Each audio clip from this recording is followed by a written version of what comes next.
우리가 오늘 요한계시록 17장 1절에서 13절 말씀을 알아보겠습니다. 요한계시록 하면서 제일 좀 난제 같은 그런 본문이 사실 이 아마겟돈 전쟁 이야기예요. 전쟁이 어디서 발발할 것이냐, 누가 침략을 할 것이냐, 우리가 지난 시간에 말했지만 곡과 마곡의 전쟁을 아마겟돈 전쟁과 연관시켜서 이렇게 풀어가는 것이 과연 옳으냐, 그런 여러 가지. 그리고 또 오늘 우리가 17장에 오늘 본문을 볼 때에 붉은빛 짐승에 대해서 볼 텐데, 그 여자를 태운 붉은빛 짐승. 그러면 지금 우리가 알아야 될 게 저 두 부류예요. 여자하고 저 짐승. 저 두 부류를 알아야 되는데, 이 그림이 참 좋은 게 한 머리에 뿔이 10개 있는 그림이 나온 거예요, 이게. 그래서 참 우리가 말하는 그 부분하고 굉장히 맞게 그린 그림이라 이제 이걸 띄워봤는데, 여자는 누구냐? 그리고 그 여자를 태운 저 짐승은 누구냐? 그 짐승이 이제 미래에 일어날 전 세계에 전쟁을 일으키고, 그 전쟁을 일으켜서 전 세계를 제패하려고 하는 어떤 그 인물과 거의 이제 흡사한 그런 인물이 될 텐데, 이게 성경에서 말하는 그 본문들이 다 서로 이렇게 다른 나라들을 표현해주고 있기 때문에, 실제로 제가 한 가지 뉴스를 본 게 좀 놀라운 게 있는데, 지금 러시아라고 한 나라를 우리가 이제 잘 주시해서 보라 그랬잖아요. 그 중에 대통령이 이제 곡이라는 대통령이 나오는지를 이제 앞으로 주시해서 봐라. 제가 그런 말씀을 드렸습니다. 이름이 곡이어야 돼, 곡. 그런데 그 러시아가 땅덩어리가 굉장히 큰데 그 중에 75%가 아시아에 속해 있어요, 땅이. 그런데 이 전망하는 거를, 러시아 땅에 대한 전망을 제가 봤는데, 제가 지난 시간에 여러분에게 잠깐 언급을 했는데 여러분이 기억을 하시는지 모르겠는데, 지금 2만만의 군대를 동원할 수 있는 거는 중국일 가능성이 많고, 또 전쟁을 일으키는 우두머리의 이름은 곡이란 말이에요, 곡. 그래서 그 러시아하고 중국이 어떻게 그렇게 서로 다른 나라인데, 미래에 일으키는 전쟁에서는 이제 두 나라가 제가 보는 관점으로는 조금 유력한 나라로 보입니다. 그런데 지금 러시아의 그 시베리아 그쪽을 중국이 가져갈 가능성도 있다, 뭐 이렇게 얘기를 하는데, 이게 허황된 얘기가 아니라 지금 중국인들이 참 중국인들이 무섭습니다. 원래 러시아인들은 굉장히 강한 민족이에요. 러시아를 경험한 그런 장군들이 러시아에 대해서 뭐라고 말하냐면, 그 윈스턴 처칠 같은 사람, 그런 사람이 러시아에 대해서 경험하고 그들이 말하는 게 뭐냐면은, 러시아는 강한 자를 경외한다. 그 대신 나약한 자를 경시한다. 그게 러시아인이다. 그렇게 말할 정도로 러시아인은 군대 중에 강해요. 그런데 요즘에 자꾸 이렇게 물 먹는 듯한 분위기가 들어요. 누구한테 물을 먹냐? 중국한테 자꾸 그렇게 어려움 당하고 있어요. 중국이 자꾸 이렇게 그 러시아 땅의 그 시베리아 그쪽으로 중국인들을 막 이주시켜서 거기서 장사를 하고 있는 그런 것들을 포착을 하게 되는데, 그래서 중국이 자꾸 자기 사람을 많이 나가고 막 이민 정책을 피는 거예요. 이민 정책. 만약에 그렇게 돼서 거기 시베리아 쪽에 인구가 별로 없잖아요. 인구가 별로 없는 그런 지역에 중국이 이민 정책을 펴서 중국인들이 들어가 버리면은 자연적으로 이 시베리아 일부가 중국의 기득이 될 가능성도 있다. 그게 아주 헛된 얘기가 아니다. 이런 얘기까지 나옵니다. 그리고 러시아에 있는, 제가 말씀도 드렸는데 들으신 분이 있는데, 러시아에 있는 강물을 생수로 팔아먹기 위해서 중국 기업이 그 러시아의 강 쪽으로 기업을 막 땅을 사가지고 기업을 막 확산시키고 그러고 있다가, 러시아 정부가 그걸 알아서 뭐 법으로 그걸 제재를 시켰는데도 불구하고, 뭐 러시아 법이니까 우리가 무슨 상관이 있느냐, 그래서 중국은 계속 그냥 자기가 할 도리를 다 하고 있는 그런 상황이에요. 그래서 작년까지 그 강 주변에다가 그 기업을 다 세워가지고 강물을 팔아서 생수로 어떻게 땅을 파가지고 파는 건지, 그걸 생수로 팔아먹을 모든 준비가 끝났는데 이제 코로나가 터진 거예요. 그래서 이 중국인들을 이민시켜서 땅을 점령하는 이런 정책을 중국이 사용을 한단 말이에요. 그래서 제가 중국하고 러시아를 주시해서 보면서 제가 뭐라고 저번 주에 잠깐 언급했냐면은, 지금은 이제 중국 땅, 러시아 땅이 완전히 구분이 되어 있습니다. 근데 성경을 보니까 그 2만만의 인구를 동원할 수 있는 건 중국인데, 마지막에 전쟁을 일으키는 것은 러시아다. 이렇게 나온 거 보면은 이 중국과 러시아의 땅이 어떻게 이렇게 일부가 합쳐지더라도 인구가 그렇게, 중국의 인구가 러시아 땅으로 만약에 간다면은 이제 러시아가 그 주도된 세력이 될 가능성이 굉장히 많게 되는 거죠. 그러니까 도리어 중국의 그 이민 정책이 도리어 역풍을 맞을 수도 있다면은 그 인구가 러시아 쪽으로 이동을 해서 땅이 넓으니까 많이 갈 수 있죠. 우리나라 강원도에도 지금 중국 그 친중 세력들이 막 들어오려고 하는 이런 것들이 지금 중국이 아주 그냥 그 원래 국경을 중국이 국경이 넓잖아요. 그래서 한 10개국하고 국경을 마주하고 있기 때문에 그 나라들을 자연스럽게 흡수를 하려면 중국인들을 그 국경 지역에다가 자꾸 이렇게 보내서 땅들을 넓혀가는 그런 방법을 쓰는 거예요. 그러니까 대한민국도 지금 자녀를 안 낳고 저출산으로 자꾸 가는데 이거는 나라가 망할 징조예요. 그러니까 지금 결혼하는 우리 10대들, 20대들은 결혼하면 자녀를 이상 많이 낳아야 돼요. 많이. 몇 명 이상? 몇 명 이상? 10명 이상? 힘 닿는 대로 나야 그게 애국입니다. 그게 애국이야. 뭐 결혼을 안 할 거예요, 늦게 할 거예요, 그딴 얘기 하지 마세요. 날 수 있는 대로 힘대로 나. 그래서 지금 자녀를 많이 낳잖아. 옛날에 이상한 사람 취급했어요. 저 집에 애가 몇이야 이랬는데 지금은 애국자다 그래요. 응? 이민정책을 펴서라도 많이 낳아야 돼. 우리 땅이 좁아? 보내야 돼 막. 그래서 땅을 넓혀가야 되는 그런 것입니다. 자, 그런 식의 내용들이 이제 앞으로 어떻게 전개가 될지 잘 모르겠지만은 우리가 주시해 가야 될 게 러시아, 중국이다 이렇게 얘기를 했는데 오늘 이 여자를 태운 붉은빛 짐승, 이 짐승에 대해서 오늘 그 붉은빛 짐승에 대해서 나눌 텐데 그 짐승이라고 하면 또 어떤 나라가 또 소개가 될 수밖에 없는 거예요. 그래서 그런 것도 잘 봐야 되는데 그 붉은빛 짐승이라고 하면 우리가 딱 떠오르는 나라가 있어요. 여러분 어디예요? 중국입니다. 중국이 붉은빛을 되게 좋아해요. 굉장히. 붉은빛의 나라예요. 그래서 제가 옛날에 이 하나님 이 붉은빛 짐승이 중국과 상관이 있습니까? 그 2만만의 군대를 제가 막 이렇게 묵상을 하면서 이 붉은빛 짐승이 중국하고 상관이 있습니까? 제가 거기 이렇게 빠졌었어요. 계속 그 생각을 막 몰입했었어요. 그래서 제가 이제 친정에 갈 일이 있었어요. 그래서 친정에 갔는데 우리 아버지가 텔레비를 틀어놓으셨더라고. 근데 중국의 어떤 그 중국에서 하는 쇼? 뭐 그런 게 나오는 그런 프로가 틀어져 있는 거예요. 그래서 봤는데 제가 깜짝 놀랐어요. 제가 이걸 보고서 붉은빛 짐승 혹시 중국은 아닌가 뭐 이런 생각을 했었는데 어떤 중국 여자가 나와서 중국 노래를 막 부르는데 이 중국 그 목까지 이렇게 올라오는 중국 옷 있잖아요. 전통 의상 그걸 입고서 막 노래를 부르는데 붉은 잔에 붉은 포도주, 붉은 옷에 붉은 사랑 이러면서 붉다고 하는 그 가사로 뒷말만 바꿔가지고 단어만 바꿔갖고 계속 노래가 그렇게 한 곡 전체가 그렇게 불러지는 거예요. 중국인들이 여기 있다면은 그런 노래가 중국에 있지 않냐 그러면 딱 알 것 같아요. 중국의 그 가수가 불렀으니까. 그래서 그걸 한국 자막으로 이렇게 띄워주는데 제가 그거 보고 진짜 깜짝 놀랐습니다. 노래도 다 붉은이라고 부르는 거예요. 중국을 주시해서 볼 수밖에 없는데 그래서 여자를 태우는 이 붉은빛 짐승 중에 여자는 우리가 다음 시간에 보기로 하고 오늘 1절부터 13절까지 읽은 말씀 중에 붉은빛 짐승의 정체에 대해서 한번 보겠습니다. 17장 1절에 보면은 7대접을 가진 7천사 중 하나가 와서 내게 말하여 이르되 7대접을 가진 천사가 말했다. 이런 얘기는 별 그렇게 의미가 없는 것처럼 보이지만은 7대접은 짐승의 보좌에 쏟아지는 또 짐승의 표를 받은 사람에게 쏟아지는 그런 재앙이기 때문에 그 천사가 말했다는 것은 이들이 좋은 사람은 아니라는 거죠. 하나님의 심판 안에 들어가는 사람이기 때문에 이렇게 묘사한 겁니다. 이리로 오라 맑은 물 위에 앉은 많은 물 위에 앉은 큰 음녀가 받을 심판을 내게 보이리라 이렇게 얘기합니다. 많은 물 위에 음녀가 앉았어요. 배를 타고 앉았을까? 어떻게 물 위에 앉아있을 수 있습니까? 그렇죠?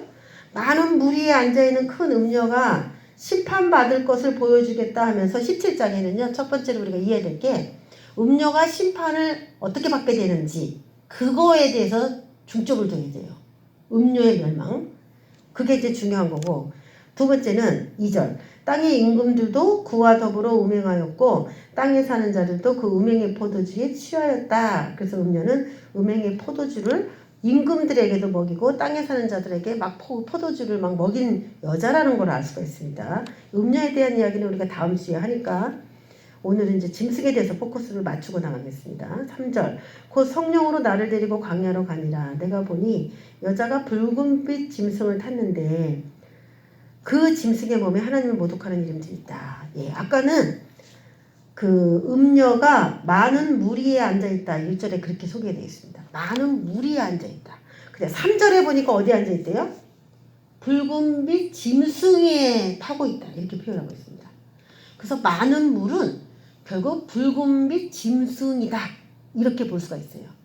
많은 물은 붉은빛 짐승이다. 붉은빛 짐승 위에 앉아있는 여자의 모습을 우리에게 가르쳐주기 위해서 그 붉은빛 짐승이 뭔지를 가르쳐주기 위해서 많은 물이라고도 표현을 했어요. 많은 물. 그런데 이 얘기에 또 뒷받침해주는 부분이 17장 15절에 나옵니다. 음녀가 앉아있는 물은 백성과 무리와 열국과 방언들이다. 이렇게 말하고 있습니다. 여자가 어디에 앉아있냐? 많은 백성, 무리, 열국, 방언들 위에 앉아있다. 그럼 붉은빛 짐승의 정체는 이미 나왔습니다. 붉은빛 짐승은 누구예요 그럼? 열국이죠. 열국. 열국의 많은 백성들을 말하는 거예요. 그게 붉은빛 짐승이에요. 이건 아주 큰 의미로 보는 붉은빛 짐승이죠. 그리고 4절에 여자는 자줏빛과 붉은빛 옷을 입고 있고 금과 보석과 진주로 꾸미고 손에 금잔을 가지고 있고 가증한 물건과 그의 음행에 더러운 것들이 가득한 그런 금잔을 가지고 있습니다. 5절에 그의 이름이 기록되었으니 이 여자의 비밀은 큰 바벨론이다. 미스테리다. 이렇게 번역을 할 수 있어요. 이 여자의 이름은 미스테리야. 땅의 음녀들과 가증한 것들의 어미 격인 이 음녀가 과연 누구냐? 이제 이 여자가 이제 전 세계 위에 딱 버티고 앉아 있는 거예요. 전 세계 위에. 그러니까 전 세계가 이 여자의 자리 역할을 해주는 거죠. 이 여자가 앉을 수 있도록 전 세계가 인정해 준 거예요. 이 여자를 받아들여 준 거예요. 그런 느낌으로 여자가 풀어지고 있습니다. 자, 그런데 이제 짐승에 대한 정체가 나오는 게 이제 7절에서부터 나오죠. 천사가 이르되 왜 놀랍게 여기느냐? 내가 여자와 그가 탄 7머리와 10뿔 가진 짐승의 비밀을 내게 이르리라. 이렇게 말합니다. 자, 여자도 비밀이고 지금 그 여자가 타고 있는 그 짐승도 비밀이에요. 근데 그 짐승을 우리에게 그냥 온 세계 열고 이렇게 알려준 게 아니라 아주 자세히 알려주기 위해서 쓴 표현이 그 짐승은 7머리가 있다, 10뿔이 있다. 이렇게 소개한 거예요. 그러니까 지금 잘 이해하셔야 되는 게 전 세계를 몇 개의 머리로 본다? 7개의 머리로 봐야 된다. 전 세계를. 그리고 10뿔이 있는 그런 머리가 그 7머리 중에 맨 마지막 시대에 있다. 이렇게 여러분이 이 말을 읽으면 딱 이해를 해야 돼요. 머리가 7개인데 예수님이 재림하기 바로 전에는 나라가 10등분 된다고 다니엘서에서 얘기를 했잖아요. 그래서 이 10뿔은 맨 마지막 머리 거기에 있는 거예요. 이 머리라는 거는 왕이죠. 왕. 리더. 대통령이죠. 그래서 전 세계가 강대국이 아무리 많아도 성경에서는 뭐라고 말하고 있다? 전 세계 강대국은 7개다. 이렇게 보는 거예요. 이거는 어떤 강대국을 거기다 끌어놓더라도 대충 다 맞을 수 있어요. 강대국이 누구냐에 대한 관점이 사람마다 틀리기 때문에. 그런데 이제 성경에서 나온 강대국이 엄연히 존재하고 있기 때문에 우리는 이왕이면 성경에서 나온 강대국을 7강대국으로 나눠서 그래서 맨 마지막 나라에 임하는 그 나라에 10뿔이 있을 것으로 그렇게 이해를 해야 되겠죠. 성경을 보니까 성경에 그 열국들에 대한 이야기가 많이 나오잖아요. 선지서에서. 심판에 대한 이야기, 열국에 대한 심판. 너 그렇게 강대국인데 너 왜 그렇게 했어? 하면서 하나님이 심판하는 그런 말씀들은 우리가 7나라를 어떤 나라로 이렇게 두고서 설정하고서 이렇게 생각을 해야 되는가, 거기에 대해서 이제 생각해 보라고 나온 이야기들이죠. 그래서 7머리는 원래 7이라고 하는 그 요한계시록에서 의미는 완전이라는 뜻이잖아요. 그래서 이 완전한 세상 나라 이렇게도 봐도 됩니다. 완전한 세상 나라가 완전히 끝나는 거, 시작해서 끝나는 그 완전한 세상 나라의 그 짐승, 그런 비밀이 있다는 겁니다. 그래서 그 비밀을 알아야 된다는 것이죠. 제가 여러분에게 지금 설명한 이야기를 8절에서부터 13절까지 아주 자세하게 더 우리에게 이제 알으라고 깨달음을 줘요. 하나님이 이렇게 정치적으로 이렇게 어려운 얘기잖아요, 이런 게.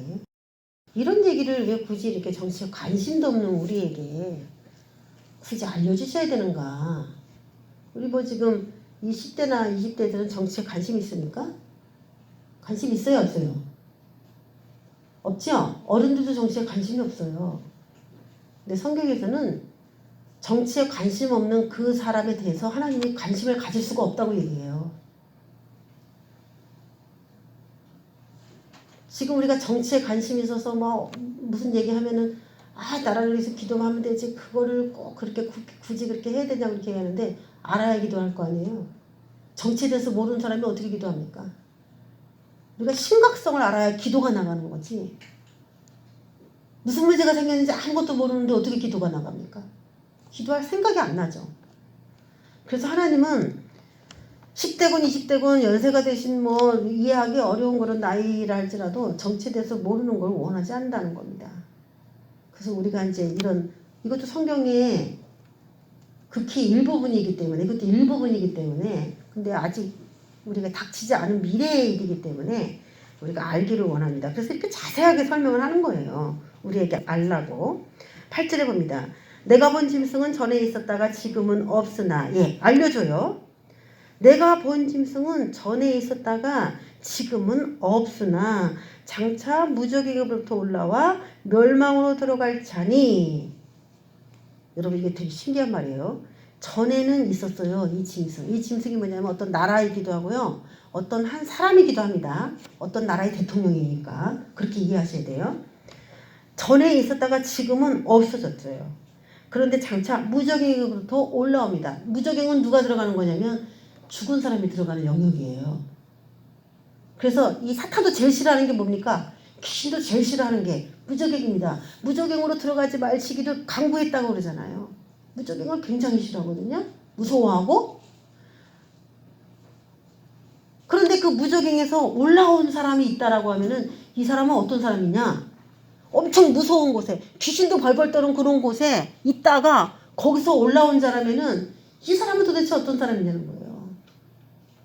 거기서 모진 고문과 학대 그런 거를 공포 분위기에 휩싸였다가 이게 올라온 사람이겠죠. 자기가 그 무적행이 있는 존재보다 더 무서운 존재가 아니라면은 덜덜 떨다가 정말 훈련받은 사람이라고 볼 수가 있는데 그 무적행으로부터 올라와 멸망으로 들어갈 자니. 요거 보니까 누구 생각납니까? 죽었다가 다시 살아나신 분. 예수님께서 무적행에 내려가셨다가 올라오셨죠? 네.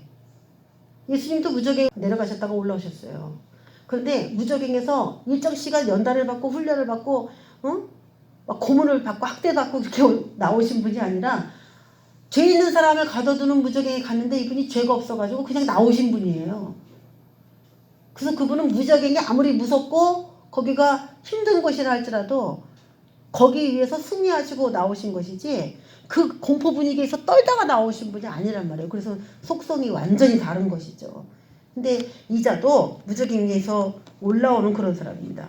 그렇지만 다시 죽어요. 멸망으로 들어갈 자니. 결국은 다시 죽게 된다는 겁니다.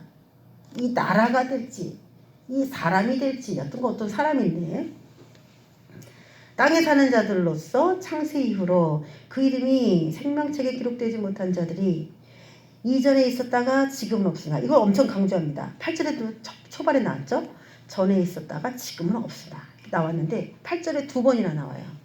이전에 있었다가 지금은 없으나 장차 무적행으로부터 나올 짐승을 보고 놀랍게 여기더라. 지혜 있는 뜻이 여기 있으니 그 7 머리는 여자가 앉은 7 산이다. 이렇게 얘기합니다. 머리는 곧 뭐다? 산이다. 그리고 10절에 보니까 7 왕이다. 이런 표현들이 이제 쭉 나갑니다. 그러면서 수수께끼를 풀어줍니다. 자, 정리합니다. 제가 한번 설명을 드렸으니까. 자, 붉은빛 짐승의 생김새를 보면은 크게 생각하면은 7 머리가 있다. 그리고 뿔이 10개다. 이렇게 이해할 수가 있어요. 그럼 그 옆에 있는 우상이 있죠? 다니엘서에 나온 우상입니다. 나라를 몇 등분으로 나눠라? 7등분으로 나눠라. 그리고 10뿔은 어디다가 넣어라? 맨 마지막 나라. 그 발가락이죠? 맨 마지막에 세상 나라가 생긴 이래로 7나라가 있을 건데 맨 마지막에 있을 세상 나라가 10등분으로 될 것이다. 다니엘서에서 그 우상의 비유를 통해서 알려줬어요. 근데 다니엘서 보면은 여러분 머리는 금이요, 은은 메대바사 그 가슴과 팔이요 이런 것들이 쭉 나오잖아요. 그래서 이 3번에 바벨론, 4번에 메대바사, 5번에 헬라, 6번에 로마 이런 나라들은 다니엘서에 나옵니다. 나오는데 이게 5나라로는 나오는데 7나라로는 안 나와요. 그래서 7나라로 그냥 우리가 한번 생각을 해봐야 되는 거예요. 근데 성경이 있는 대로 우리가 이제 생각을 해봐야 되니까 세상 나라의 가장 큰 틀은 뭐냐면 이스라엘에 대한 압제거든요. 이스라엘에 대한 압제. 그러면 우리가 딱 떠올리는 게 뭐냐면은 애굽에 종살이 했으니까. 그리고 북이스라엘이 아수르에 의해서 멸망을 했으니까 애굽과 아수르가 첨부가 되면은 7나라가 만들어지지 않느냐 이렇게 이제 계산이 되는 겁니다. 성경적으로 봤을 때. 그래서 1번, 2번은 다니엘서에는 없지만 7나라라고 하는 기준을 맞추기 위해서 2개를 이제 맞춘 거죠. 그래서 7머리는 다른 말로 말하면 7산이다. 다른 말로 하면 7왕이다. 이렇게 얘기를 하고 있습니다. 자, 제가 여러분에게 산에 대해서 말씀을 드린 적이 있어요. 산은 뭘 말한다 그랬어요? 산. 나라를 말한다 그랬어요. 나라. 그래서 산으로 올라가라 그러면 세상 나라에서 올라가서 갈보리 십자가인 우리 주님이 못 박히신 그곳으로 가는 거 말이에요. 그래서 여러분이 이렇게 산을 내려가는 꿈을 꾸면은 세상에 속하기 위해서 가는 것을 말하고, 이 산을 올라가는 그런 꿈을 꾼다면은 여러분이 세상 나라를 등지고 하나님 나라를 향하여 올라가는 그런 꿈을 꾸고 있는 거라고 제가 말씀을 드렸어요. 그리고 여러분 이 피라미드에 눈이 있는 것도 이것도 뭐예요? 이것도 산입니다. 그러니까 세상 나라를 자기가 감시하겠다 이런 뜻이에요. 여러분 우리가 쫄 필요도 없는 게 이 세상 나라를 만든 분을 우리가 아버지라고 믿지 않습니까? 할렐루야? 세상 나라를 만든 분을 우리가 아버지라고 부르는데 얘네들은 세상 나라를 자신들이 만들 수 있다라고 생각하는 거예요. 창조주를 부인하는 것이죠. 그리고 사람들에게도 너도 창조주를 부인해 이렇게 말하는 것이죠. 근데 우리는 그 얘기가 굉장히 거짓말이라는 걸 이미 알고 있습니다. 그래서 우리가 여기 기만당하지 않아야 될 그럴 목적을 가지고 하나님께서 이걸 우리에게 알려주는 거죠. 왜? 그들이 마치 이 세상을 다스릴 만한 자격이 있어서 다스리는 것처럼 우리가 느껴질 것이기 때문에 그때가 되면 내가 믿는 하나님이 뭔가 아닌 것 같고 그들이 이 세상에 꼭 창조주인 것처럼 세상이 그렇게 갈 때에 믿는 사람들은 이게 뭐지? 혼돈되기 때문이에요. 그러니까 우리에게 그런 거에 현혹되지 말아라. 창조주인 나는 그들이 하는 그런 활동을 마치면 이 땅에 내려오셔서 주인으로 임하실 것이다. 이렇게 우리에게 이제 확신을 주시는 거죠. 자, 7머리는 7나라다. 7산, 7왕 이런 얘기를 그냥 가볍게 얘기를 한다면은 우리가 외워야 될 거는 7머리는 7나라다. 그러면 붉은 빛 짐승의 생김새를 이제 다시 생각할 수 있어요. 7나라 위에 앉아있는 그 여자 이렇게 생각하면 돼요. 그렇죠? 7나라 위에 앉아있다. 7나라는 완전한 세상 나라. 딱 7나라만 말하는 게 아니고 전 세상 전체를 말하는 것이다. 그게 완전이에요. 딱 7나라만 말하는 건 아닙니다. 대표성으로 7나라를 찝은 것이지 그 나라만 말하는 건 아닙니다. 태초 이래로 세상 나라를 7나라로 본다 이런 뜻이라는 겁니다. 자, 세상 나라 중 7번째 짐승에는 뿔이 10개가 있다. 왕이 10개 이런 뜻이에요. 그러면 여러분 제가 맨 밑에다가 8번 이렇게 써놓고 적그리스도하고 별 이렇게 해놨잖아요. 이걸 잘 기억하세요. 적그리스도는 어디서 나와요? 열발가락 시대에 등장을 하게 돼요. 열발가락 시대에. 열발가락 시대에 어떤 모습으로 등장을 하는지 이제 그런 것들을 하나하나 이제 알아보겠습니다. 그럼 열발가락 시대가 올 것이냐, 전 세계가 이제 7나라로 그렇게 이루어졌는데 코로나가 끝나면 이제 마지막 머리로 들어갈 가능성이 많아요. 마지막 7번째 나라가 오는 거예요. 코로나가 끝나면 본격적으로 7번째 나라가 오는 것을 이들은 뭐라고 하냐면 리셋이다라고 얘기하는 거예요. 6번째 나라가 했던 시스템을 다 무너뜨리고 이제 7번째 나라로 만들겠다, 전 세계를. 그래서 지금은 각자 자기 나라를 자기 대통령이 다스리는 시스템으로 지금은 운행이 되고 있는데, 이제 리셋이 돼버리면 어떻게 되느냐, 전 세계를 10개로 나눠서 그 10개의 각각 대통령들을 뽑아서 이제 모든 세상 나라 중에 힘없는 나라들은 그냥 그 10나라 중에 어디에 귀속이 돼서 덩어리, 10개의 덩어리로 나눠진 곳에 한 덩어리에 속하게 되는 것이죠. 그럼 거기에서 강한 입김을 내뿜을 수 있는 사람은 누구냐? 그 나라의 우두머리들이죠. 10왕. 10왕들의 입김은 세지는데 그 밑에 있는 대통령들은요, 자기 나라지만 자기가 임의대로 막 다 하기가 어렵게 된다는 거예요. 왜냐하면 이게 다 연합 시스템으로 가기 때문에. 따로 움직일 수 없는 그런 덩어리로, 10덩어리로 만들기 때문에 이제 어떤 공동체처럼, 여러분 교회가 마지막 시대에 공동체를 가야 된다고 하잖아요. 굉장히 영적인 얘기예요. 전 세계도 공동체로 가요. 근데 공동체로 가지 않는 교회는 이제 힘들어요. 앞으로 망할 수밖에 없어요. 공동체 형식으로 이루어져야 그들이 살아요.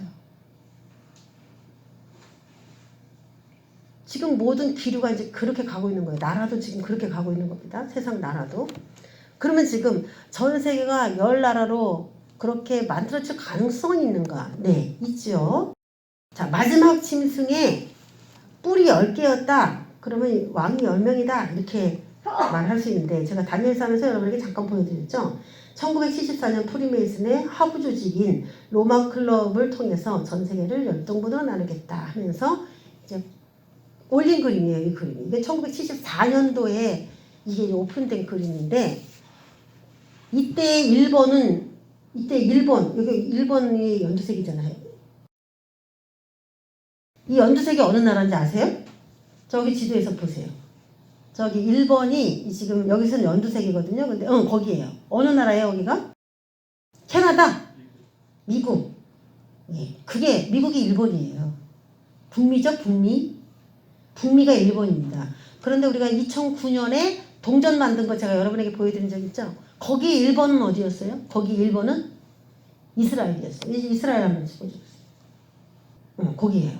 그게 2009년도에 바뀌었어. 거기가 일본으로. 원래 저 북미가 일본이었는데 새로 바뀐 2009년에 재편성된 동전에 10개국으로 나눈 그림이 거기 또 나오는데, 거기에 보면 이스라엘이 일본이란 말이에요. 그럼 여러분, 전 세계를 지금 누가 주도하고 있는지 여러분 아시겠죠? 자기가 만약에 주인공이고 저 지도를 만든 주인공이라면은 여러분 스스로를 뭐 6번이나 4번이나 5번이나 이렇게 넣겠습니까? 여러분은 몇 번을 갖겠어요? 1번을 갖는 거예요. 당연히. 그러면 지금 전 세계를 이렇게 나누고 저렇게 되기를 열망하는 그 세력 가운데는 누가 포함되냐면 미국이나 이스라엘이 포함되어 있다는 걸 알 수가 있는 거예요. 근데 지금 미국이라고 하지만 이제 북미로 이제 연합할 거기 때문에, 북미 연합이 될 거기 때문에 북미 연합으로 될 거를 생각하고 일본을 그렇게 만든 거예요. 주축국은 미국이 되는 겁니다. 저기서. 그럼 미국하고 지금 이스라엘이 이 일들을 주도하고 있다는 거죠. 근데 이게 유태인들인데, 이 유태인들이 지금, 이 사람들이 올바른 하나님을 잘 섬기는 유태인들이 아니거든요. 이들이 돈줄로 전 세계를 쥐락펴락하는 유태인들이란 말이에요. 그 사람들이 또 누구랑 같이 협력을 하고 있냐, 미국, 강대국인 미국과 협력을 하면서 전 세계를 이렇게 이끌어 가려고 하는 것이죠.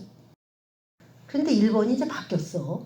이스라엘로. 그래서 이제 앞으로 다가오는 시대에는 누구에게 우리가 초점을 맞춰서 보아야 되냐면은 이스라엘에 일어날 일들에 초점을 맞춰서 볼 필요가 있다는 것이죠. 그래서 이미 이제 10뿌리, 7머리 중에 마지막 머리, 한 머리예요. 한 짐승이에요. 그 한 짐승에 10뿌리, 10왕이 있는 그 나라가 이제 올 수밖에 없습니다. 지금 여러분 코로나 때문에 경제적인 문제가 막 생기죠? 그래서 제가 지난 시간에 얘기했죠. 이제 강대국과 약소국의 그런 차이가 이제 엄연히 달라진다고. 그리고 자기의 그 경제력으로 자기 나라를 이끌어가지 못하는 그런 나라들이 많이 나오게 돼 있습니다. 그럼 어떻게 되냐? 기대야 돼요. 기대야 돼. 우리가 어저께 아들하고 그런 얘기도 했는데 여러 사람이 한 집에 살면요. 전기세도 들 나오고 물세도 들 나와요. 근데 그 한 집에 세 집이 같이 모여 사는 사람이 분가를 했어. 따로따로 살아. 그러면 따로따로 살아갖고 각자 이제 전기세 내고 물세 낼 거 아니에요. 그럼 그 사람들이 고지서를 가지고 와서 이제 모아보잖아요. 그러면은 원래 이 세 가정이 한 집에 살았을 때와 분가해서 세 집에 나눠 살 때하고 어디가 그 세금이 더 많이 낼까요? 분가한 집이에요? 아니면 같이 사는 집이에요? 누가 더 많이 나올 것 같아요? 응? 그렇지. 그러면서 어저께 무슨 얘기를 했냐면은 지금 거실에 이제 불을 켜놓고 둘이 이제 성경을 읽고 성경 쓰기를 하고 이제 우리가 그런단 말이에요. 그럼 둘이서 전기 하나로 해. 그 일을 할 수 있어. 그런데 분가를 하게 되면 저기는 저 집에서 전기를 써야 되고 나는 우리 집에서 전기를 따로 켜야 되겠죠. 공유가 안 되죠. 아무래도 더 들은 겁니다. 맞아요. 그거예요. 그래서 전 세계도 왜 저렇게 귀속이 될 수밖에 없냐. 우리가 우리나라의 경제력으로 우리나라의 자금력으로 혼자 지탱하기가 어렵다 하면은 연약한 나라 몇 개국을 묶어서 이렇게 한다면은 그것이 훨씬 더 쉽지 않느냐라고 하는 분위기를 형성해 가기 위해서 이 만들어 놓은 게 이게 코로나라는 거죠. 이런 분위기로 갈 수가 있는 것이죠. 자, 그러면은 이제 우리가 수수께끼를 하나씩 풀어야 돼요. 비밀을 우리에게 일러주신다고 했기 때문에. 다시 이 지도를 보면은, 자, 일곱 머리를 쉽게 생각하면 뭐라고 생각해라? 세상 나라라고 생각해라. 7개의 세상 나라라고 생각해라. 근데 6개는 이미 지나갔으니까 생각하지 마세요. 6개나. 머리는 한 머리만 생각하면 돼. 이제 우리는. 이게 미래야. 우리 현재고. 7머리는 세상 나라고 이 세상 나라는 7개로 이루어졌다. 근데 6개는 이미 끝났고 마지막 이제 한 머리만 남아있는 거고 그 한 머리에는 뿔이 10개가 있다. 이렇게 딱 이해하시면 돼요. 그럼 수수께끼 풀어봅니다. 내가 본 짐승은 전에 있었다가 지금은 없다. 그랬습니다. 지금 마지막에 7번째 이제 도래할 짐승, 7번째 도래할 저 열불 나라에 대해서 이제 소개를 해줘야 되는데 이 나라에서 우리가 눈여겨봐야 될 나라가 누구냐 이걸 알려주려고 하는 건데 전에 있었다가 지금은 없다. 그 요한이 살고 있는 그 시대가 지금이잖아요. 지금. 우리의 지금으로 계산하면 안 돼요. 요한이 살고 있는 그 시대는 로마 시대였어요. 그래서 지금은 없다라고 했을 때 이 지금은 로마입니다. 근데 지금 로마 시대에는 없어. 전에는 있었는데 이 짐승이 이 나라라고 생각하라 그랬어요. 현재는 로마 시대인데 로마 시대에는 없는데 이 짐승은 전에는 분명히 있었다 그랬으면은 여러분 이게 무슨 말이냐면 6번이 로마죠. 6번이 로마죠? 6번이 로마인데 지금은 이 나라가 없어. 이 로마 시대 전에 있었기 때문에 지금은 이 나라가 없어. 근데 이 나라 중에 장차 나올 거야. 그러면 어떤 나라까지 포함되냐면 애굽, 아수르, 바벨론, 메데파사, 헬라 이 나라 중에 어떤 나라가 미래에 다시 등장할 거라는 얘기가 되는 거예요. 이해가 되십니까? 이 짐승이 미래에 나올 그 짐승이 강대국이 전에는 있었던 나라인데 로마인 지금에는 이 나라가 없어진 나라야. 과거의 나라라는 거예요. 그러면 애굽, 아수르, 바벨론, 메데파사, 헬라 이 중에 한 나라가 미래에 다시 등장한다는 것이죠. 근데 등장을 하는데 어디서 등장하냐? 장차 무적에게로부터 올라와 결국엔 또 멸망으로 들어갈 자다. 이렇게 얘기를 합니다. 그러니까 어떤 사람이 죽었다가 다시 나와가지고 그 나라를 이렇게 일으킬 수 있는 힘과 영향력을 가지고 어떤 나라라고 봤을 때는 옛날에는 권력이 굉장히 있었지만 지금은 별 볼일 없었는데 나중에는 죽은 것 같은 그런 나라였는데 나중에는 더 강해진 그런 나라로 될 것이다. 이렇게 볼 수도 있는 거예요. 어떤 나라가 생각이 나요? 이 얘기를 하니까. 이스라엘이 생각나죠. 이스라엘이 없어졌잖아요. 2000년 동안에는 없어졌잖아요. 그러다가 2000년 있다가 다시 건국됐잖아요. 저 나라가.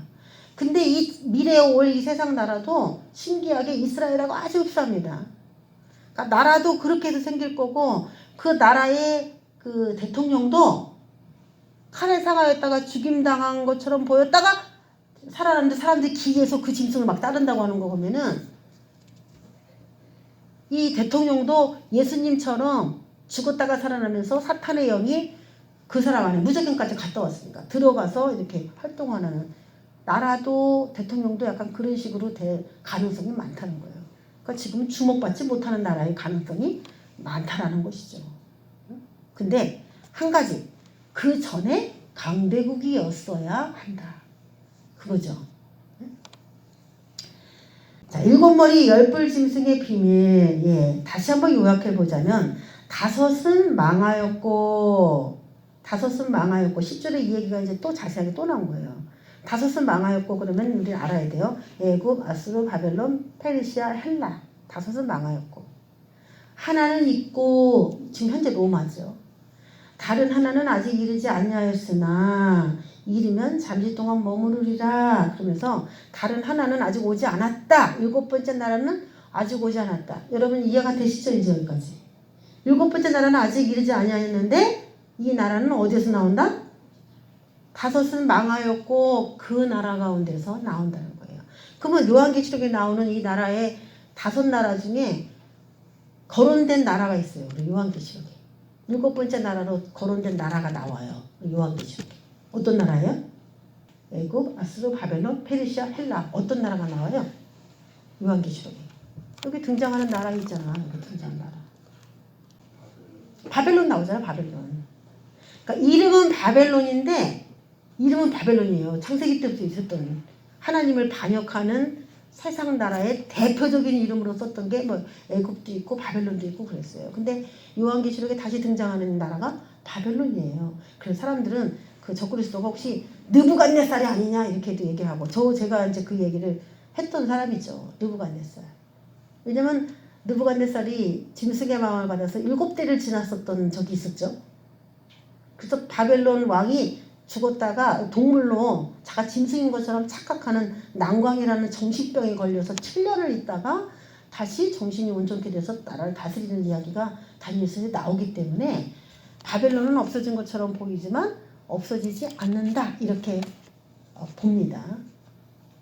근데 그게 어떤 나라를 뭐 딱 집어서 말할 수는 이제 없지만 그렇게 표현됐어요.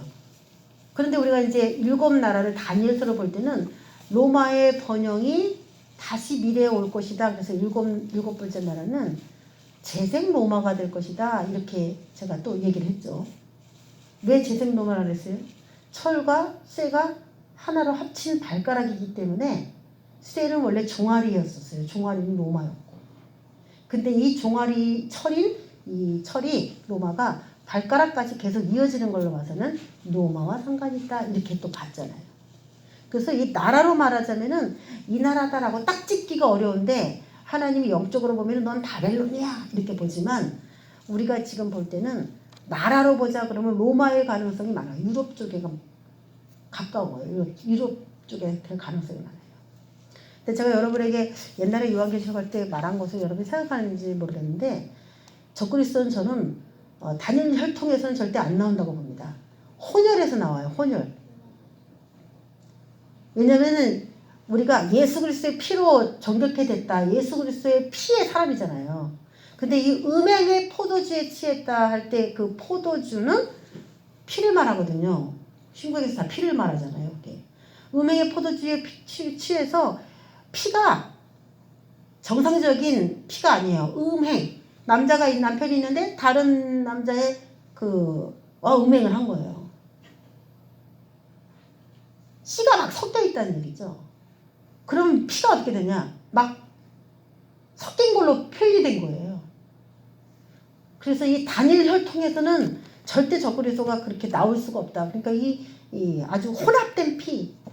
그래서 우리가 어떤 나라에서 이 사람이 나올 것이냐 추측을 하는데 한 나라로 보지 말고 이 성경에서 여러 나라를 얘기했다면은 그 여러 나라를 다 염두에 두고 그들의 그 혈통까지도 주님이 아주 정확하게 말을 해준 것이 아니냐 이렇게 볼 수도 있어요.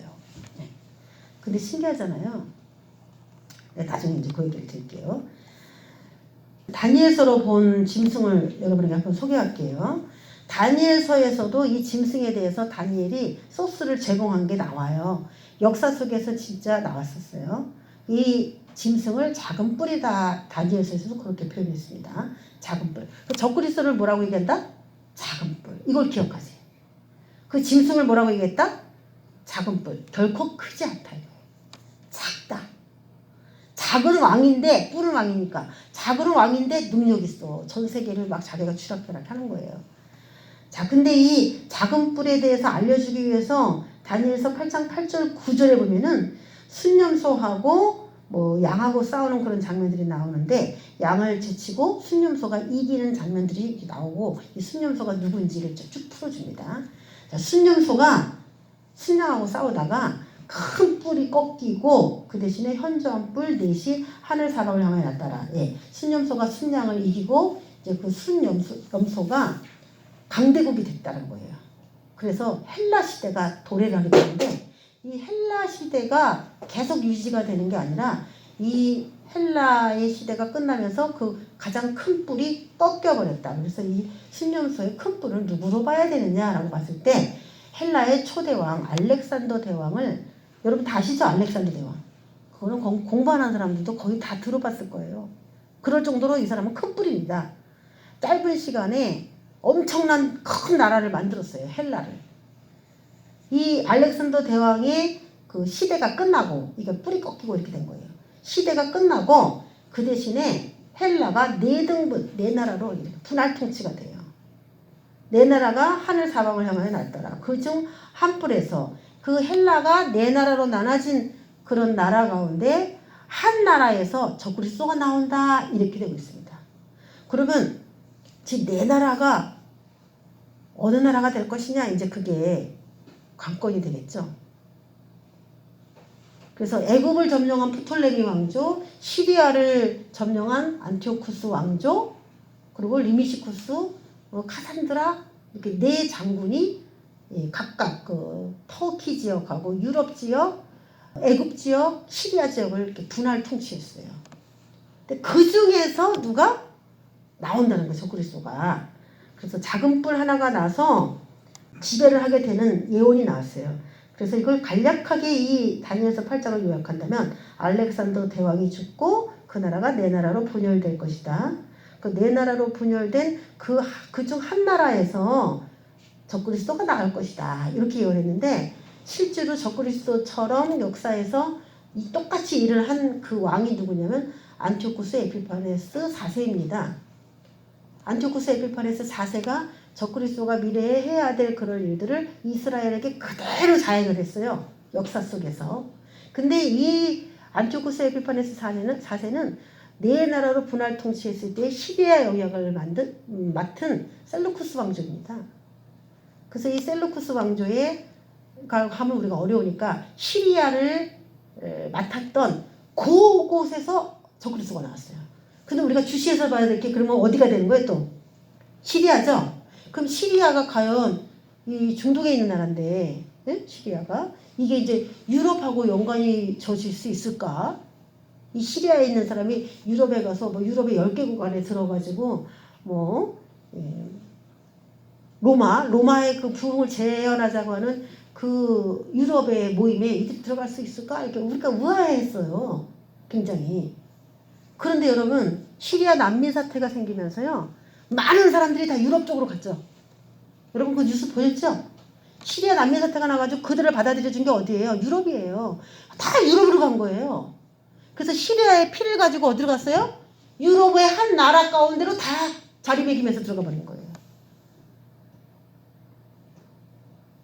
제가 유럽을 왜 지시하냐면은, 잃어버린 그 로마를 다시 건설하고자 만들어진 게 유럽이기 때문에 그래요. 그러니까 로마가 다시 일어난다, 이렇게 봤을 때 우리는 로마로 보면 안 돼요. 그렇게 볼 수도 있겠지만 유럽을 통칭해서 봐야 돼. 왜? 옛날에 유럽 땅덩어리 엄청 컸지만 지금은 그게 다 분할이 됐으니까. 열부를 쉽게 말하면 열나라다, 열왕이다, 이렇게 보시면 됩니다. 그래서 마지막 시대는 그 나라로 될 것이다. 근데 열나라가 시작이 어떻게 될 수가 있느냐, 이게 가능한 얘기인가라고 생각하지만 이미 시작이 됐습니다. 어떻게 됐어요? 유럽연합이 만들어졌잖아요. 유럽의 나라들, 그 많은 나라를 하나로 묶어버렸습니다. 그래서 이미 열불 나라가 아주 먼 얘기가 아니다라는 것을 알 수가 있어요. 그래서 여태까지 유럽연합이 만들어진 모든 그 진통을 다 국제사회가 봤습니다. 어떤 문제가 어려웠는지 어떤 게 쉬웠는지. 그래서 이거를 유럽연합에게 이제 물어보고 앞으로 9개의 또 연합체를 만들어야 되는데 유럽연합이 거기에 대해서 조언을 하겠죠. 마치 먼저 시집갈 언니가 동생들한테 시집을 갈 때 조언을 해주듯이 말이죠. 장자예요, 장자. 유럽연합은 이 10나라 중에 장자인 나라가 돼버린 거예요. 그 대신 힘들었지만 장자에게 주는 권한이 막강하듯이 유럽연합이 가지는 권한은 막강하게 될 것이죠. 자, 2차 세계대전 이후 국제 정치 영역에서 유럽이 소외되기 시작했습니다. 원래 유럽은 이제 로마의 그 영광을 가지고 굉장히, 지금도 유럽인 사람이 아시아를 무시하잖아요. 자기는 굉장히 잘 살았고 이 뛰어난 민족이라는 자부심이 있어요. 그래서 아시아를 아주 무시하는데 지금은 유럽의 그 힘이 그렇게 막강하지 않습니다. 이게 언제 그렇게 된 거냐면 2차 세계대전 이후에 국제 정치 영역에서 소외됐는데 21세기 유럽은 더 이상 세계 무대의 주역이 아니며 그 자리는 미국과 소련이라는 두 초강대국에 의해서 대체가 됐고, 자, 이 소련은 무너졌고 다시 그 소련의 자리에서 이제 러시아가 급부상하게 됐고, 이제 러시아의 힘이 더 약해지면서 그 힘이 어떻게 되냐, 또 중국이 더 강해지는, 미국이 중국에게 힘을 실어주면서 중국이 더 강해지는 그런 21세기를 이제 살아가게 됐잖아요, 우리가. 자, 유럽인들은 이와 같이 점차 좁아지는 유럽의 입지에 대해서 무력감과, 야, 우리가 유럽이 어떻게 다 이렇게 됐느냐, 우리가 전 세계를 호령했던 그래도 팍스 로마나 시대, 아주 유명한 그 시대에 우리가 주역이었는데 야, 이렇게 돼버렸네, 이렇게 생각이 들기 시작했던 거예요. 그로 인하여 유럽의 통합을 촉진시키는 계기가 됐어요. 이거 굉장히 모험입니다, 이게. 그러니까 한 집안 형제도 생각이 안 맞는데 말이죠, 각 나라가 모여가지고 생각을 일치시킨다? 그게 얼마나 어렵습니까? 근데 그 일을 하는 거예요. 그러면서 이제 뭐라고 얘기하냐면 유럽연합이 미국과 그 당시는 이제 러시아가, 소련이 센 나라이기 때문에 소련이라고 표현했죠. 이제 러시아라든지 뭐 중국이라든지 강대국을 이 유럽연합이 어떻게 지구 위에서 강하게 이렇게 점령해보자, 그런 이제 마음으로 만든 게 유럽연합이에요. 그래서 이들이 과연 이게 남는 장사가 되느냐 따져보고 이제 이 일을 한 거거든요. 이 회원국 이제 누가 유럽연합에 들어올 거냐 하면서 이제 얘기해서 뭐 10나라에서 15나라, 20나라, 26개국, 27개국에서 계속 이제 그 유럽연합에 유럽의 각국의 나라들이 이제 가입을 하게 됐어요. 그래서 뭐 여권이나 비자 같은 거 없이도 관세 이런 거 없어요. 수입하고 수출할 때 관세 같은 거 서로 받는데 그런 걸 다 없애버리고 한 나라처럼 이렇게 하니까 모든 비용이 절감되는 거예요. 근데 이제 나라들이 거기 들어가는 게 유리한가, 이제 잘 사는 나라들은 이제 재고 있겠죠.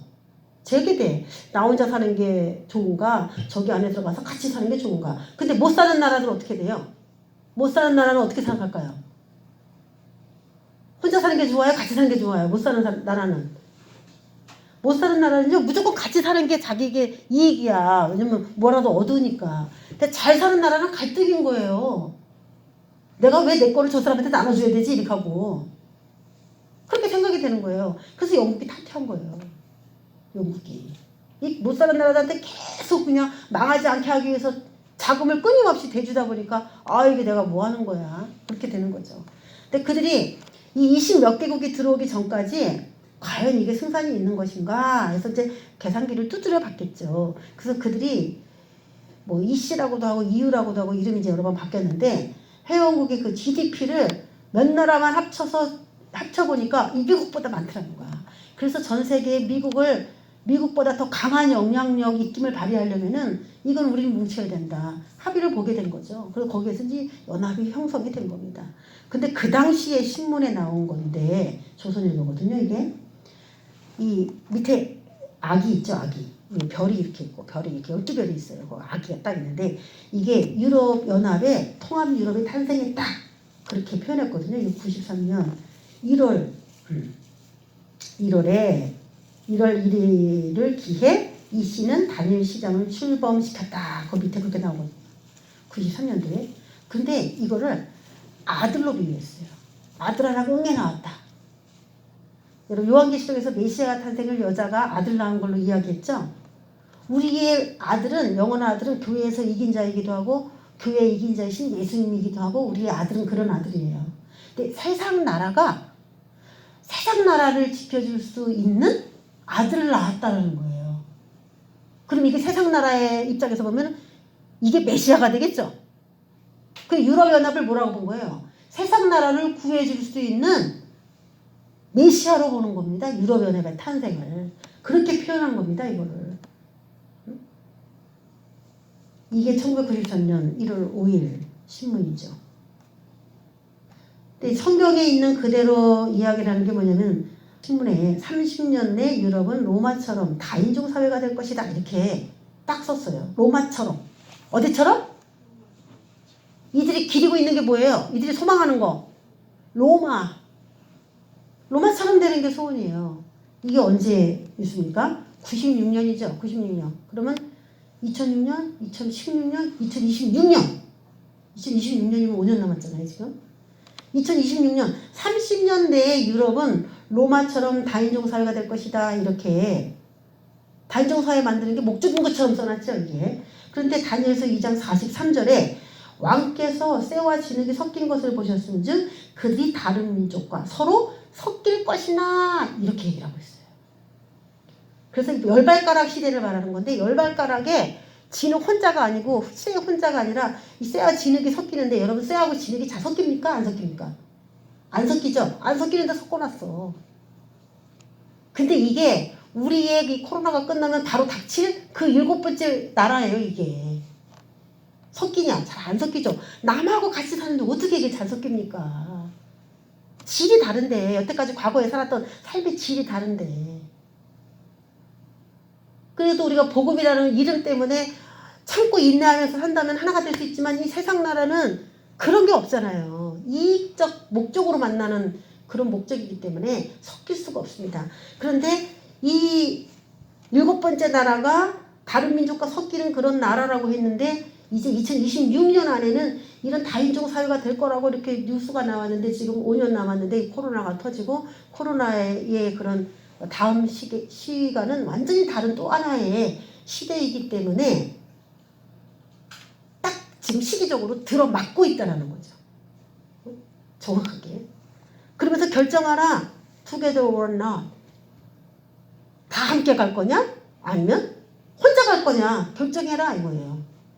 이게 이제 전 세계 국가들에게 앞으로 결정해야 될 숙제죠. 유럽연합에도 맨 처음에 20몇 개국이 한꺼번에 와 온 게 아니에요. 하나 따져보고 이제 들어왔는데 유럽연합을 통하여서 이제 옛날의 로마의 영광을 다시 그대로 회복할 수 있는 것처럼 지금 아시아에서 우리가 밀리면 안 된다. 그래서 북미, 남미, 오세아니아 주 연합, 아시아 연합 해가지고 연합이 이제 많이 만들어질 겁니다. 결정해야 되는 거죠. 결정해야 될 거. 그래서 유럽 연합을 이제 자세히 한번 본다면은 이들의 이제 깃발인데 12개 별입니다. 그리고 이들이 되게 성경적인 것처럼 나왔어요. 12별의 별. 이 요한계시록 12장을 잘 알아야 이걸 좀 잘 이해합니다. 요한계시록 12장에 여자의 머리에 12별이 있잖아요. 그렇죠? 이거 누구라 그랬어요? 여자의 머리에 있는 12별이 뭐라 그랬어요? 이 여자는 교회고 교회 리더들이라 그랬죠. 이긴 자. 그거를 하나님이 너 별이다. 지혜로운 자. 많은 사람들을 옳은 대로 인도한 자. 별과 같이 비치리라 했던 그 자들이에요. 근데 그 12별을 자신이 전 세계의 이긴 자인 것처럼 아까 메시아로 해석을 해갖고 그렇게 올렸잖아요. 이들이 전 세계를 구원할 수 있는 메시아인 것처럼 또 이긴 자인 것처럼 이 성경에 있는 좋은 것들을 지금 다 그 유럽연합에서 갖다 쓰고 있는 겁니다. 그러니까 이게 10나라 중에 이게 장자연합이에요. 이 연합. 그래서 이 쇠와 진흙은 유럽하고 상관이 있어요. 이게 반드시. 자, 10이라는 숫자가 제자 수인데 이들이 마치 자신이 하나님의 제자인 것처럼 그렇게 12별을 갖다 썼어요. 이 12는 완벽성과 완결성을 상징합니다. 유럽연합과 유럽평의회의 공식적인 깃발이자 상징입니다. 자, 그들이 자신의 그 건물을 지었는데 가운데 건물이죠. 자, 오늘 이제 3절부터 쫙 본다면은 여자가 붉은빛 짐승을 탔는데 그 붉은빛 짐승의 몸에 하나님을 모독하는 이름들이 가득하다 그랬는데 진짜 이들의 그 몸이죠. 몸. 건물이니까. 이들의 건물에 하나님을 모독하는 이름들이 있느냐? 예, 있어요. 이 건물을 어떻게 지었느냐라고 봤을 때 이 건물을 바벨탑, 옛날에 바벨탑을 그린 거, 화가가 바벨탑을 그렸는데 그 화가가 그린 바벨탑을 모델로 그렸다. 자신들이 그렇게 얘기를 했어요. 그래서 그들의 포스터 나오죠, 이쪽에? 그들의 포스터를 그릴 때 똑같잖아요, 이게 완전히. 바벨탑하고 똑같은 포스터로 자신을 표현합니다. 근데 위에 별 보세요, 별. 이런 별을 제가 항상 어떻게 그려야 된다 그랬어요. 위에 뾰족하게 이렇게 하나 만들어서 이렇게 별을 그려야 된다 그랬죠. 근데 얘네 사탄의 별은 어떻게 됐어요? 위에가 뿔로, 두 개의 뿔로 이렇게 됐죠. 이거 염소를 상징한다 그랬죠. 염소뿔, 그리고 수염, 이렇게 돼 있는 염소뿔인데 이 별이 거꾸로 돼 있잖아요. 이거는 하나님을 대적하는 행위고 짐승의 몸에 하나님을 모독하는 이름들이 가득하다고 했는데 하나님이 멸망시켜버린 하늘에까지 내 이름을 높이리라 하면서 쌓았던 이 바벨탑을 하나님이 무너뜨려 버렸는데 다시 이걸 세웠다는 것은 내 이름을 하늘에까지 높이겠다, 높아지겠다라는 목적을 갖고 있다는 얘기를 하는 겁니다. 이름 대항이에요, 이름. 예수의 이름을 이 지구상에서 무력화시키고 이제 자신들의 이름으로 하늘을 점령하겠다는 거예요. 자신의 방법으로.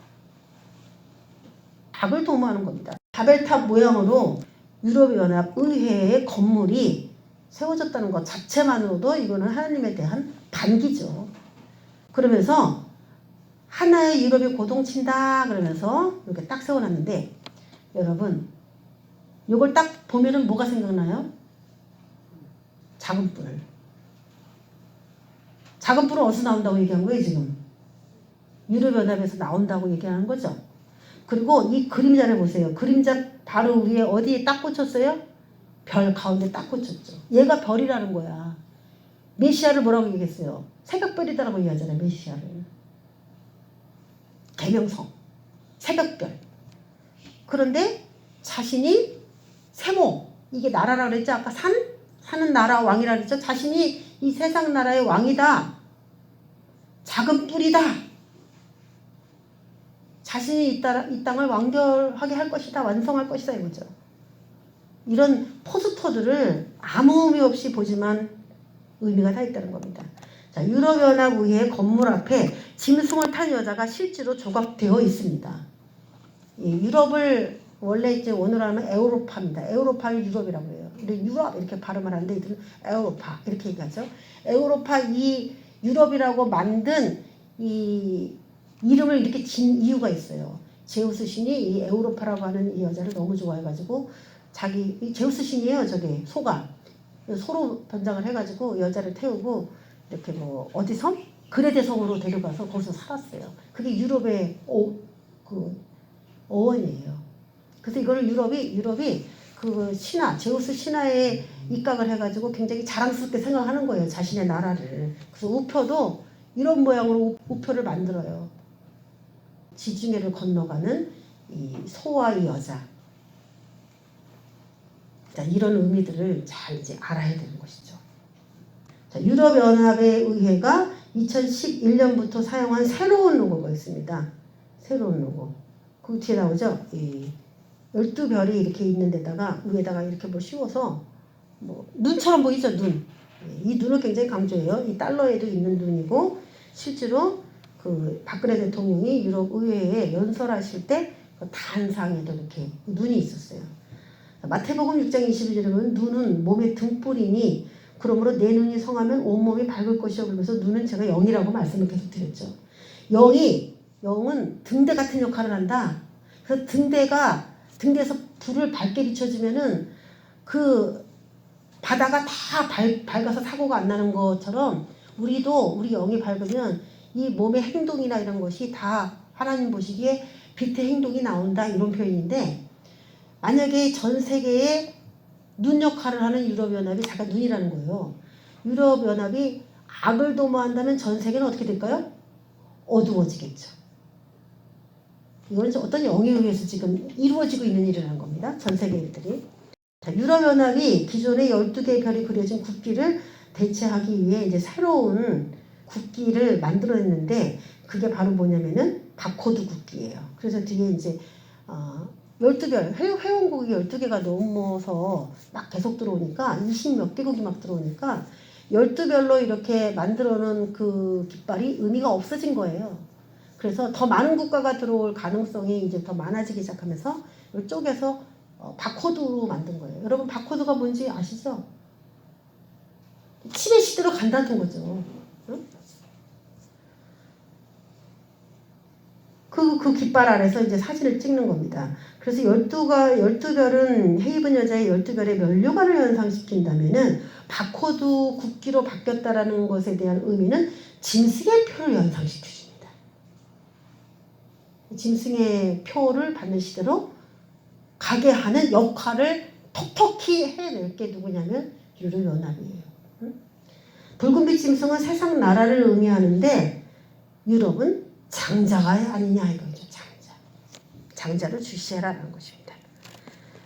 자, 오늘 이런 말씀으로 우리가 한번 나눠봤습니다. 그래서 앞으로 우리가 이제 계속 보는 게 강대국이잖아요. 중국, 러시아, 유럽연합 이런 나라들이죠. 이런 나라들인데 이게 이제 한 나라가 아니라 이제 연합으로 갈 때에 우리가 중국, 러시아 우리가 얘기했잖아요 아까. 근데 이걸 이제 아시아가 어느 나라로 묶일지 그거는 몰라요. 아직 예상을 못합니다. 우리가 그 전에 한번 지도를 다시 볼까요?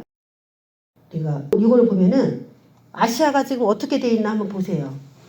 아시아 거기 꽃분홍으로 되어 있는 거 있잖아요. 여기가 아시아예요.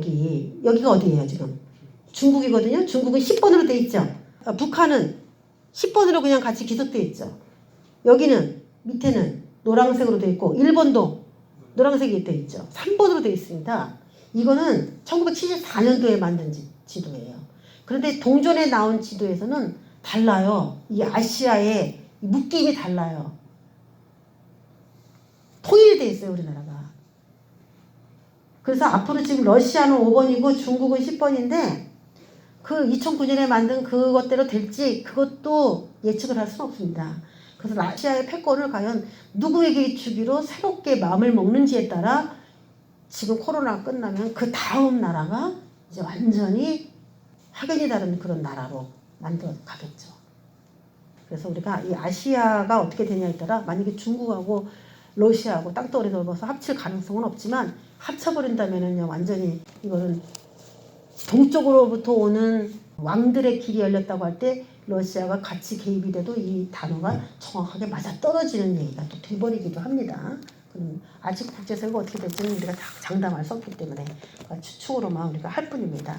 자, 우리가 기도할 때도 지금 러시아가 중국이 자꾸 그 생수 갖다 팔아먹으려고 한다고 그랬잖아요.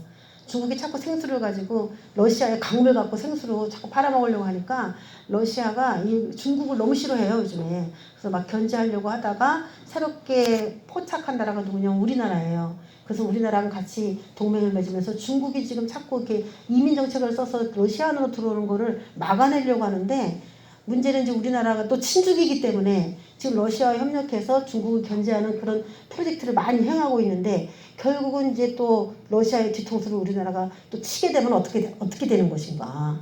응? 중국한테 우리나라가 얻은 그 실리를 중국한테 챙기게 해주면 또 러시아 입장에서 보면 우리가 반대 세력이 되잖아요. 그렇게 되면은 또 어떻게 되는 것인가? 참 우리가 이제 기도해야 될 것이 너무 많은 것입니다. 이런 거 가지고. 러시아하고 협력하게 돼서 좋다 이렇게만 볼 수도 없고 미래에 그 고기라고 하는 나라가 전 세계를 장악하게 될 때에 우리나라가 과연 러시아를 도와주는 게 괜찮은 것인가 이런 문제도 한번 생각해 보게 되죠. 여러분 뉴스를 볼 때마다 더 폭넓은 그런 마인드로 보시기를 주의 이름으로 축원하겠습니다. 기도하겠습니다. 하나님 아버지 우리가 미래는 100%다 알 수는 없지만 성경에서 말씀해 주신 그런 소스들이 있기 때문에 하나하나 맞춰갑니다. 부족한 점들을 성령께서 더 밝게 알게 해주셔서 아버지 하나님 깨어 기도할 수 있도록 그렇게 은혜를 베풀어 주시옵소서. 하나님의 나라는 주님 안에서 완전히 새롭게 변화될 것입니다. 세상 나라가 하는 것이 아니라 하나님 하시는 일인 줄 믿고 주님을 의지합니다.